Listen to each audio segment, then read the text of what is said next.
사도신경으로 우리의 신앙 고백하며 새벽 예배 하나님께 올려드리겠습니다. 전능하사 천지를 만드신 하나님 아버지를 내가 믿사오며 그 외아들 우리 주 예수 그리스도를 믿사오니 이는 성령으로 잉태하사 동정녀 마리아에게 나시고 본디오 빌라도에게 고난을 받으사 십자가에 못 박혀 죽으시고 장사한 지 사흘 만에 죽은 자 가운데서 다시 살아나시며 하늘에 오르사 전능하신 하나님 우편에 앉아 계시다가 저리로서 산자와 죽은 자를 심판하러 오시리라. 성령을 믿사오며 거룩한 공회와 성도가 서로 교통하는 것과 죄를 사하여 주시는 것과 몸이 다시 사는 것과 영원히 사는 것을 믿사옵나이다. 아멘.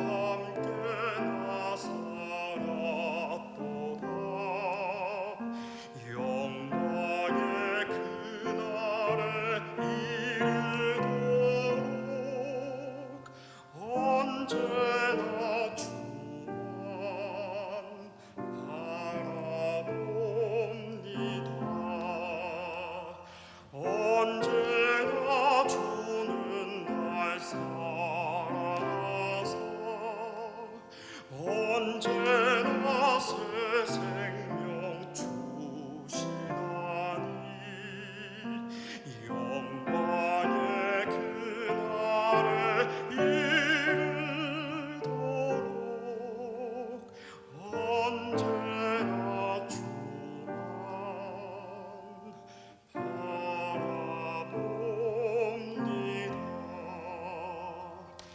마음속에 시험을 받을 때와 무거운 근심이 있을 때에 주께서 그때도 같이 하사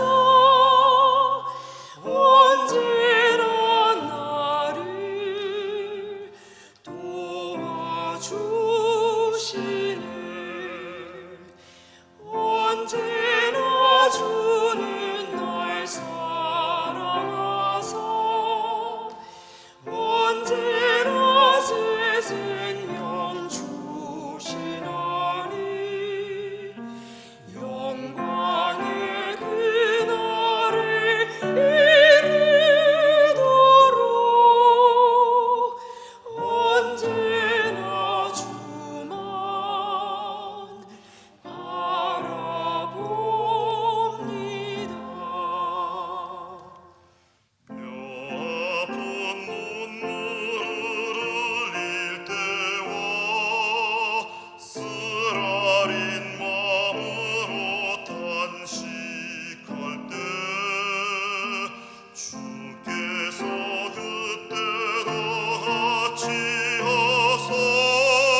이 시간 우리에게 주시는 하나님 말씀은 다니엘 11장 28절에서 35절까지의 말씀입니다. 다니엘 11장 28절에서 35절까지의 말씀입니다. 북방왕은 많은 재물을 가지고 본국으로 돌아가리니 그는 마음으로 언약을 거스르며 자기 마음대로 행하고 본토로 돌아갈 것이며 작정된 기한에 그가 다시 나와서 남방에 이를 것이나 이것이 그 전번만 못하리니 이는 기띔에 배들이 이르러 그를 칠 것임이라.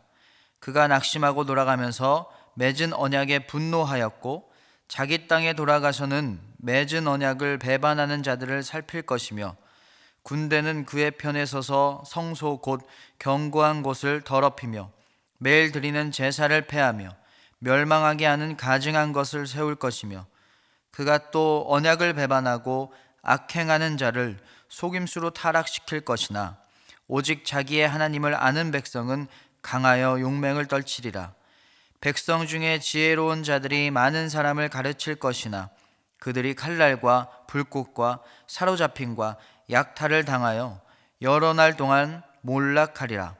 그들이 몰락할 때에 도움을 조금 얻을 것이나 많은 사람들이 속임수로 그들과 결합할 것이며 또 그들 중 지혜로운 자 몇 사람이 몰락하여 무리 중에서 연단을 받아 정결하게 되며 희게 되어 마지막 때까지 이르게 하리니 이는 아직 정한 기한이 남았음이라. 아멘. 기도하겠습니다.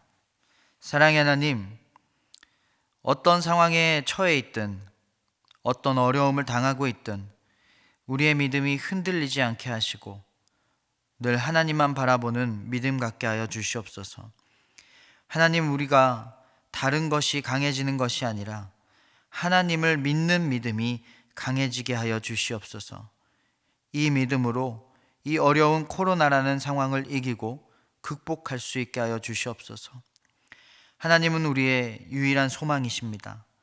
다른 거 바라보지 않고 온전히 나의 모든 삶이 주님을 향해 있게 하여 주시옵소서. 예수님 이름으로 기도합니다. 아멘. 요즘 TV를 보면, 예능을 보면요, 연예인들보다 더 연예인 같은 그런 전문가들이 나옵니다. 백종원 요리 전문가죠. 그리고 강영욱 반려견 행동 전문가입니다. 그리고 오은영 아동 심리 발달 전문가고요. 그리고 설민석 역사 전문가입니다. 다 한 번씩은 들어보시고 TV에서 이렇게 보셨을 거예요. 이분들이 나오는 TV를 보면 참 사람들이 재밌어하고 좋아해요. 저도 이분들 나오는 프로그램들을 다 좋아하는데 이 사람들의 공통점은 솔루션을 준다는 겁니다.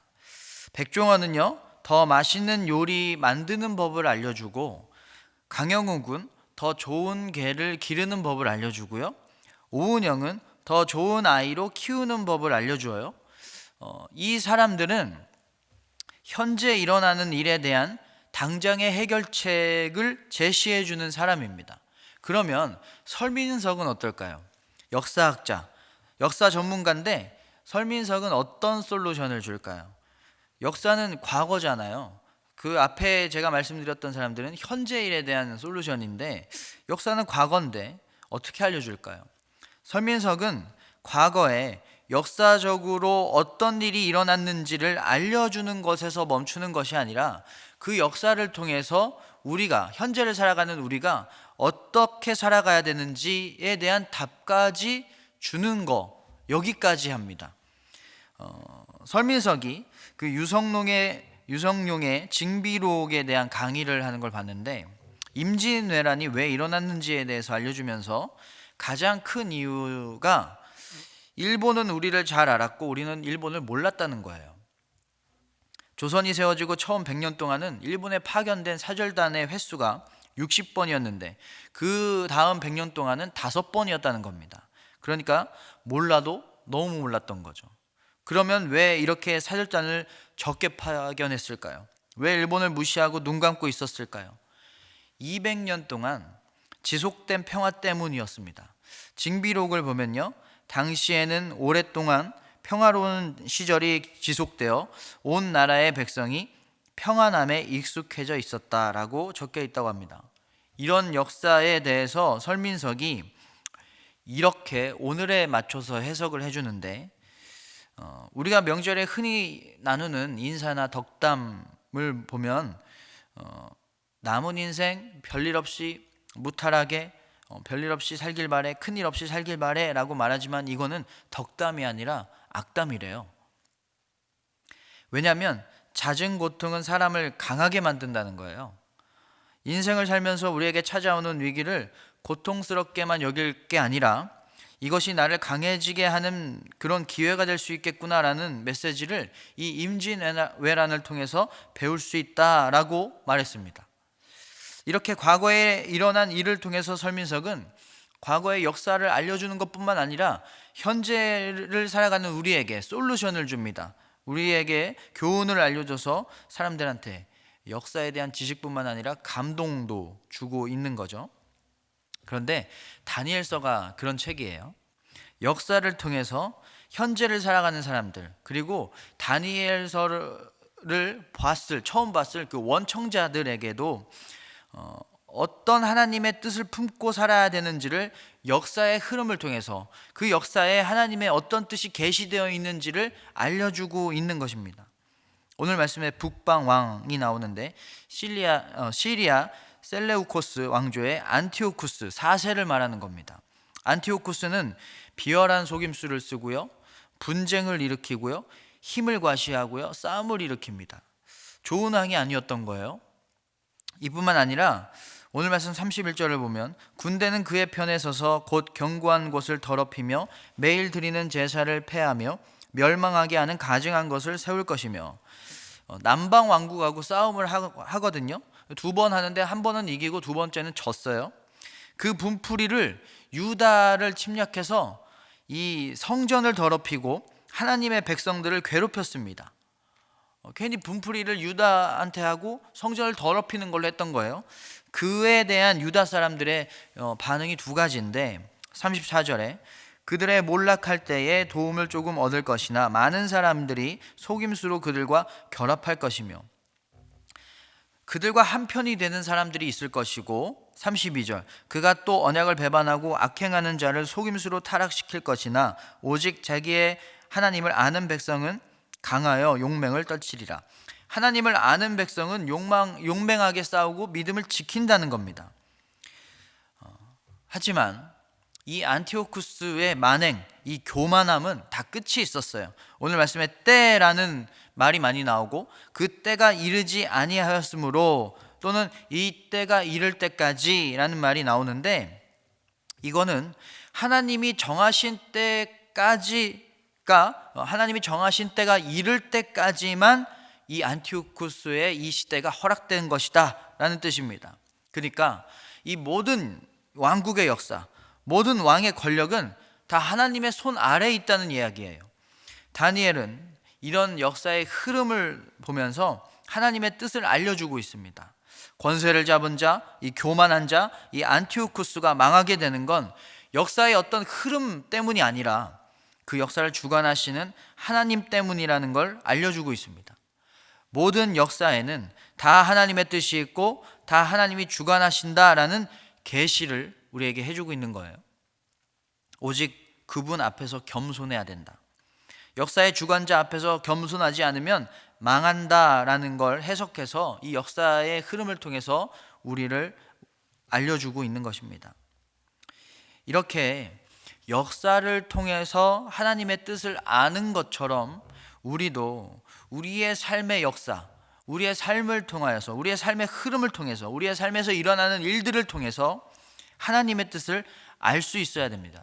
이게 진짜 지혜예요. 어떤 세상의 지식을 잘 아는 게 지혜가 아니라요, 우리의 삶을 통해서 일어나는 그 일들을 통해서, 그 역사들을 통해서 하나님이 어떤 뜻을 가지고 계신가를 아는 것이 진짜 지혜입니다. 그러면 여러분, 지금 어떤 삶 살고 계신가요? 어떤 상황에 처해 계신가요?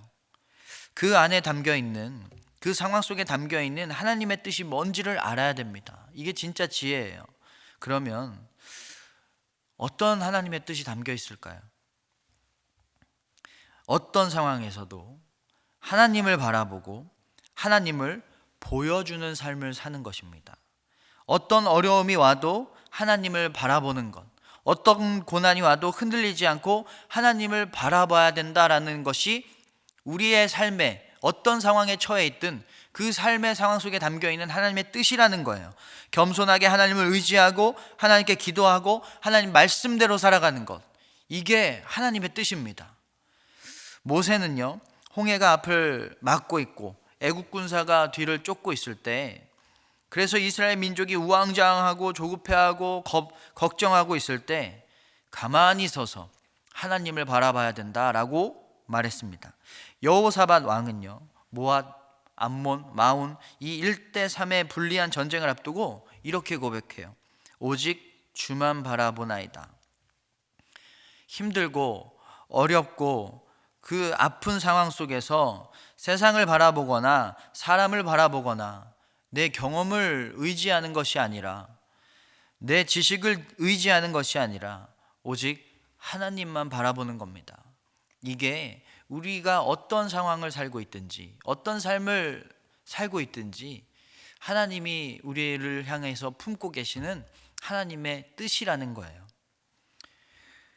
오늘 말씀에서 안티오쿠스가 성전을 더럽히고 교만한 만행을 저지를 때 그 세력과 함께 할 사람들이 있을 거고 끝까지 하나님만 바라보는 사람들이 있을 거다라고 말합니다. 우리는 믿음이 흔들리게 하는 어떤 상황에서도 하나님만 바라봐야 됩니다. 이게 하나님의 뜻이에요. 그리고 더 나아가서 하나님을 바라보는 것뿐만 아니라 우리를 통해서 하나님이 보여지게 해야 돼요. 우리를 통해서 하나님을 바라볼 수 있게 해줘야 돼요. 이 세상이 나를 통해서 하나님을 볼 수 있게 해줘야 됩니다. 하나님 말씀에 우리가 순종함으로, 하나님 성품을 닮아감으로 나를 통해서 하나님이 보여지게 하는 거예요. 더 선을 행하고 더 섬기고 더 온유함으로 나를 통해서 하나님이 보여지는 겁니다. 이것이 우리가 어떤 상황에 처해 있든, 우리가 어떤 일을 하고 있든, 우리가 어떤 직분을 맡고 있든, 우리가 어떤 역할을 하고 있든 그 안에 담겨 있는, 그리고 우리가 이루어야 할 하나님의 뜻이라는 거예요.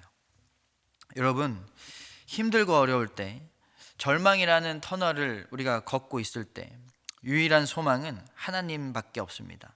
그래서 우리는 오직 하나님만 바라봐야 됩니다. 하나님만 의지해야 돼요. 그런 삶을 살아갈 때 우리를 통해 세상이 하나님이 이 세상의 유일한 소망이라는 것을 알게 될 거예요. 우리의 무너지지 않음을 통해서, 하나님이 주시는 강한 능력으로 늘 승리함을 통해서, 늘 사랑하고 섬기는 모습을 통해서, 하나님이 소망이구나, 저 삶을 보니까 하나님을 믿어야 되겠구나 라는 고백들이 많아지게 될 것입니다. 아까 이런 말씀 드렸죠? 잦은 고통은 우리를 강하게 한다. 지금 우리는 코로나라는 어려운 상황에 처해 있습니다. 이 어려움은 우리를 약하게 하는 것이 아니라 우리를 더욱 강하게 할 거예요. 뭘 강하게 해줄까요? 우리의 능력을 강하게 해줄까요? 우리의 인내심을 강하게 해줄까요? 우리의 믿음을 강하게 해줄 겁니다. 어려울수록 우리는 하나님만 붙들고 하나님만 바라봐야 돼요. 그래야 우리의 믿음은 더욱 튼튼해지고 흔들리지 않을 겁니다. 믿음이 강한 사람이 진짜 강한 사람입니다. 그리고 그 믿음은 나를 통해서 하나님이 보이게 할 거예요. 이게 진짜 강한 믿음이에요. 하나님을 바라보는 믿음, 그리고 나를 통해서 하나님이 보여지는 믿음, 이게 진짜 강한 믿음이고요. 믿음이 강한 게 진짜 강한 거예요. 여러분, 삶의 상황 속에서 하나님을 바라보고 하나님을 보여주라는 이 하나님의 거룩한 뜻을 깨닫고 그 뜻을 이루며 살아가는 여러분 모두가 되시기를 주님의 이름으로 축원합니다. 함께 주기도문 하겠습니다. 하늘에 계신 우리 아버지여, 이름이 거룩히 여김을 받으시오며 나라가 임하시오며 뜻이 하늘에서 이루어진 것 같이 땅에서도 이루어지이다. 오늘 우리에게 일용할 양식을 주시옵고 우리가 우리에게 죄 지은 자를 사하여 준 것 같이 우리 죄를 사하여 주시옵고 우리를 시험에 들게 하지 마시옵고 다만 악에서 구하시옵소서. 나라와 권세와 영광이 아버지께 영원히 있사옵나이다. 아멘.